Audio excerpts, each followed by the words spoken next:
Angela Merkel को राष्ट्रपति भवन में guard of honour पेश किया गया। इस मौके पर पीएम मोदी भी मौजूद रहे। इसके बाद एंगेला मर्केल ने राजघाट पर गांधी जी की समाधि पर गुलहाए अकीदत पेश किए। आपको बता दें कि आज एंगेला मर्केल और पीएम मोदी की मीटिंग होगी, जिसमें दोनों मुल्कों के बीच रिश्तों को मजीद बेहतर बनाने पर दो तरफा बातचीत होगी। जर्मनी और हिंदुस्तान के दरमियान तकरीबन 20 मुआहदे हो सकते हैं। मर्केल अपने दौरे पर मुल्क के सरमायाकारों के वफ्द से भी मुलाकात के अलावा कई लीडरों से भी मिलने वाली हैं। तो पीएम मोदी से मुलाकात आज जो होने वाली है चांसलर एंगेला मर्केल की। आज सुबह की ये तस्वीरें हैं जो टीवी स्क्रीन पर आप देख रहे हैं।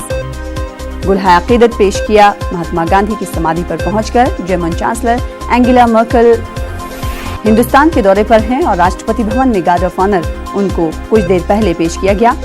पीएम मोदी ने एंगेला मर्केल का इस्तकबाल किया और कई मुआहदे भी हो सकते हैं दोनों मुल्कों के दरमियान, और जर्मनी और हिंदुस्तान के बीच मजीद जो रिश्ते हैं वो मजबूत हो सकते हैं मर्केल के इस दौरे से। तो जर्मन चांसलर एंगेला मर्केल 2 रोजा हिंदुस्तान के दौरे पर हैं। ये उस वक्त की तस्वीरें हैं जब एंगेला मर्केल को गार्ड ऑफ ऑनर पेश किया जा रहा था।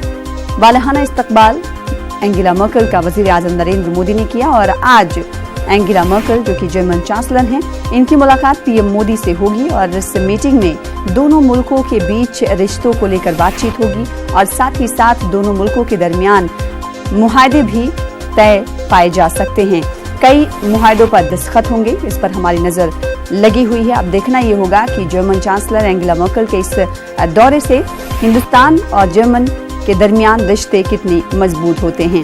मर्केल को राष्ट्रपति भवन में गार्ड ऑफ ऑनर पेश किया गया। पीएम मोदी ने एंगेला मर्केल का शानदार इस्तकबाल किया गया। ये उस वक्त की तस्वीरें हैं जब एंगेला मर्केल को गार्ड ऑफ ऑनर पेश किया गया था।